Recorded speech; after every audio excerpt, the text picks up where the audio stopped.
runtii maalintii shalay ahayd bishu 25 ahayd waxaa dhacay wax aan ku tilmaami karno inuu silsilaal siyaasadeed ahaa oo anagu aanan filanayn ka Puntland ama shakhsiyan xogtiisana aanan war u haynin laakiin markaan ilaa shalay ilaa maanta ilaa xalay aan dib u akhrinay waxyaabihii dhacay doodo badan aan ka galnay noo soo baxday wixii halkaa ka dhacay inay ahayd wixii quruxda badnaa ee ka soo baxay shirkii Dhuusamareeb iyo diiladii la qabay ee ahaa in hore loo socdo wax lagu xagal daacinayo oo la rabo in lagu burburiyo arintaas waxaan runtii mas'uuliyaddeeda saaraya madaxweynaha jamhuuriyadda maxaa yeelay wixii uu noo sheegay iyo wixii aan ku heshiinay oo dhan waxaan ahayn ayuu ku dhaqaaqay habeenkii shirku dhacayna anagoo la nimid niyadsami khudbadihii dadkuna ay u ekaayeen kuwo isu soo dhaweyn ah khudbadiisii waxay hordhac u ahayd in wixii meesha uu aan ku gaarnay uusan raalli ka ahayn ajendayaal kaleetana u wato waxaan aada uga xumahay wixii shalay ka dhacay baarlamaanka Soomaaliya waxaan rabaa inaan bulshada Soomaaliyeed u caddeeyo aniga oo dawladda federaalka ah muddadii aan hadda wada shaqaynayno ay aada u fiicnayn kalena saaraynin madaxweynaha iyo prime ministerka laakiin muddadii hadda aan galmudug joogno waxa ay muuqanaysay prime ministerku inuu diyaar u ahaa wixii lagu heshiiyey inuu fuliyo uu nagala hadlayay weliba waxyaabaha iyo sida u fuli doonto uuna u hayay in dalku doorasho uu gaarsiiyo waqtigeeda ku dhacda oo suuragal ah oo u muuqata midda qof walba uu filayo ah doorasho dadban inuu qanaacadaas qabay xilka sida sharci darrada looga qaaday oo la yiri waa laga qaaday waxay uu sababsaday in uu wixii madaxda dawladda federaalka iyo dawladda Soomaaliya ay dawladaha xubnaha ka ay ku heshiiyeen inuu daacad ka ahaa inuu fuliyo cidda ka qaaday oo arinta ka dambeysana waxay u muuqanaysaa wixii meesha laga heshiiyey inaysan daacad ka ahayn oo ajenda kala wadatay waxaan rabaa inaan dhowr arrimood halka aan ka cadeeyo baarlamaanka wixii shalay uu sameeyay waxa muuqanaysa inuusan marin habraacyadii ra'iisul wasaaruhu xilku waa meerto shalay waa la magacaabay baarlamaanka ayaa ogolaaday baarlamaankuna awood u leeyahay inuu ka qaado laakiin wixii shalay meesha ka dhacay waxay ka hor imaanaysay dhammaan shuruucdii dalka u deganayd iyo habraacyadii lagu yaqaanay marka la rabo in la adeeyo ra'iisul wasaare in xukunka looga qaado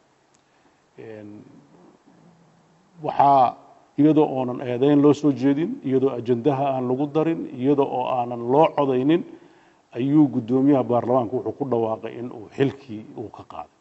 waxaase cajiib ah oo ka sii daran in madaxweynihii jamhuuriyadda federaalka Soomaaliya oo ku celcelin jiray waxaan ilaalinayaa dastuurka uu si degdeg ku aqbalay arintaas sharci darrada ah oo ay muuqato in uu buriyay qodobo dastuuriya oo runtii dalka u deganaa oo la oran karo dastuurkii uu ku xadgudbay waxaa intaa ka daran isla waqti yar oo kooban madaxweyne ra'iisul wasaare oo Dhuusamareeb ka tegin inuu wareegto ku soo saaray in uu xilka sii hayn doono ra'iisul wasaare ku-xigeenka wuxuu madaxweynuhu si cad ugu tuntay qodobka 103 ee dastuurka oo cadeynaya marka uu ra'iisul wasaaruhu xilka laga qaado ama uu iska casilo in uu xilka sii wadayo ilaa uu la wareegayo qofka kale ee la soo magacaabay inuu wareegto uu xilkii uu ku wareejiyo ra'iisul wasaare ku-xigeenku iyadana waa qodob dastuuri ah oo la dumiyay oo runtii halis keenaysa marka arrimahaas la isku daro haddana wuxuu ku cadeeyay in uu ra'iisul wasaare ku-xigeenka hadda uu magacaabay oo xukuumadda dhacday kamid ahaa uu sii wadi doono shirkii Dhuusamareeb isagoo ilaalinaya xeerka doorashada iyo dastuurka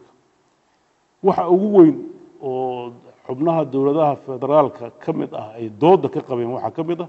sharciga doorashada ee hadda baarlamaanka oo ansixiyay oo runtii mugdi badan ku jiro una haboonayn in doorasho qof iyo cod lagu galo oo marar badanna Puntland mawaqifteeda ay hore u cadeysay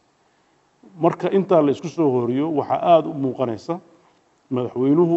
inuusan diyaar u ahayn inuu dalka doorasho geliyo madaxweynuhu inuusan diyaar u ahayn inuu dalka si dimuqraadi u maamulo wuxuu caddeeyey in uu wareegto uu rabo inuu ku maamulo wuxuu caddeeyey inuu sharciga dastuurka uusan ixtiraamayn oo uu ku tumanayo mawaaqiiftaas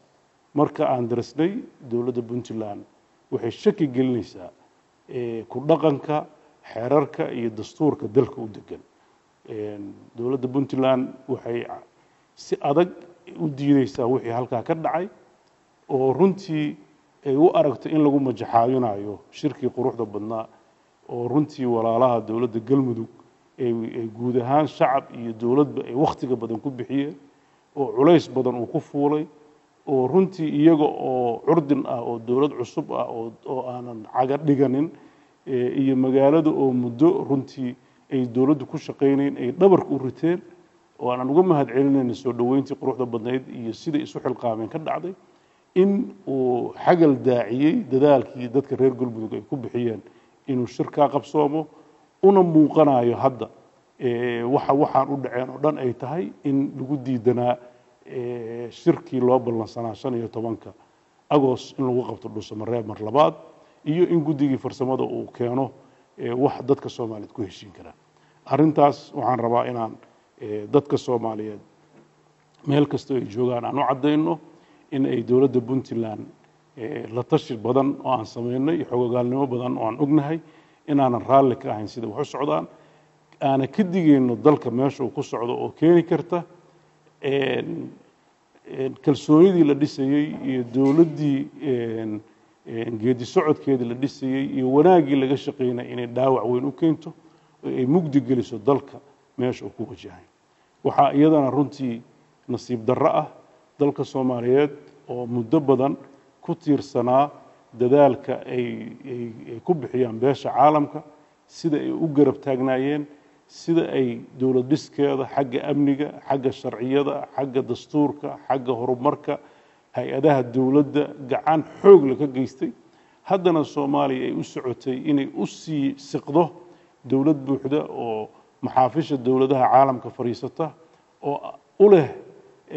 access ama galaangal u leh in ay la macaamisho hay-adaha waaweyn ee dowliga sida IMF iyo World Bank oo rajo weyn laga qabo in deen cafintii iyo horumarkii dowladnimada ay hana qaado in ay maanta runtii ay ku riday go'aanadaas iyo tallaabooyinkaas madaxweynuhu uu qaaday uu ka dambeeyay niyad jab xoog leh oo khatar ay u jirto Soomaaliya inay dib u noqoto taageeradii dhaqaale iyo amni laga galab taagnaana uu xiriir galo arrintaas marka waxay horseedi kartaa Soomaaliya inay khatar ku soo wajahan tahay waxaan bulshada Soomaaliyeed meel kasta ay joogto ugu baaqaya in marxaladan xasaaska ah loo fiiriyo sida dadka qaybtiisa u eegayaan si ka mug weyn waxaan ka xumahay siyaasiyiinta qaybtood inay u qaateen ra'iisul wasaare tagay iyo ra'iisul wasaare la keenay oo xusul duub loogu jiro cidii noqon lahayd arrintu ma aha ra'iisul wasaare baxay iyo ra'iisul wasaare yimaado waa ay dhici jirtay haddii hore u dhici lahayd marxalad aan xasaas ahayn dhibna ma keenteen laakiin marxaladan hadda waxa ku soo beegmay waa marxalad ka duwan aragtidaas marka waxaan ugu baaqayaa dhammaan siyaasiyiinta dowladaha xubnaha ka ah dowladda federaalka ah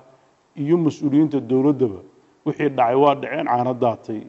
dabadaa la qabtaa khaladka ciddii gashana inay qaadato caqligu inuu soo noqdo dalka meeshu ku socdo in tala intii hore ka badan la geliyo waan ka xumahay niyaddii wanaagsanayd ee dowladaha iyo dowladda Puntland ba ay haysay in dhabar jabin lagu sameeyo waxaan madaxweynaha dowladda federaalka ah baaq ugu dirayaa inta dhiman inuu dalka u naxo oo u turo oo uusan gaarsiin meel aan hadhow laga soo qaban karin caalamku uu dhagaha ka laabto bulshada Soomaaliyeed ay ka niyad jabto dowladuhu xubnaha ka ah ay aamin ka baxaan dowladda federaalka shuruucda iyo dastuurka dalka la ixtiraami waayo qof walbana ay uu sameeyo sida la haboon dalkana dib loogu celiyo xilliyadii aan shuruucda iyo dowladnimada ka jirin oo u sababta habkii loo dhaqmi jiray inuu sharcigu qof walba gacantiisa ku qaato intaas waxa weeye waa dareenka dowladda Puntland dadka Soomaaliyeedna waxaan ugu baaqayaa in ay gacan ka geystaan in dalkii la badbaadiyo waxaan uga mahad celinayaa beesha caalamka runtii muddadii dheereed ee dalka Soomaaliyeed garab taagnayd waxaan ka raali gelinayaa khaladaadka dadka Soomaaliyeed ay mararka qaarkood galayaan oo keeni kara niyad jabka kuna abuuri kara dhaqaalihii faraha badnaa ay dalka ku bixinayeen in uu ku keeno niyad jab waxaan ugu baaqayaa beesha caalamka inay bedesho aragtideeda siyaasadeed dadka Soomaaliyeed marxaladda uu marayo weli wuxuu ku jiraa geedi socod siyaasadeed inay keligood isku dayin oo markay wax dhacaan aysan ka daba tegin waxaan ka codsanaynaa in ay kaalin mugle ka qaadato sidii dalkan looga saari lahaa marxaladdan aysan ku sii dayn madax Soomaaliyeed oo siyaabo kala duwan u yimaada mararka qaarkood in ay waxay doonaan sameeyaan waxaan uga mahad celinayaa dowladda Mareykanka iyo EU-da qoraalladii ay soo saareen waxaan ku boorinayaa dowladaha kale ee dalka taageera inay mawaaqif cadcad ka yeeshaan dalkan hantidii gashay oo caalamka ee ka gashay inaysan khasaarin Soomaaliya oo ku taal geeska Afrika oo ah juqraafiyan meel aad muhiim ugu ah amniga iyo deganaanshaha qaaradda Afrika iyo adduunkaba in gacan weyn laga geysto sidii dalkan loo xasilin lahaa amnigiisa looga shaqeyn lahaa wixii la soo qabtayna ay dib u noqon lahayn marka waxaan rajaynayaa Soomaalida iyo beesha caalamkaba inay ahmiyaddii hore la siin jiray mid ka weyn siiso hadalka aan jeedinayno Puntland ahaan waxa uu ka dhigan yahay khatar aan dareemayno oo aan rabno in laga hortago aad baad u mahadsantihiin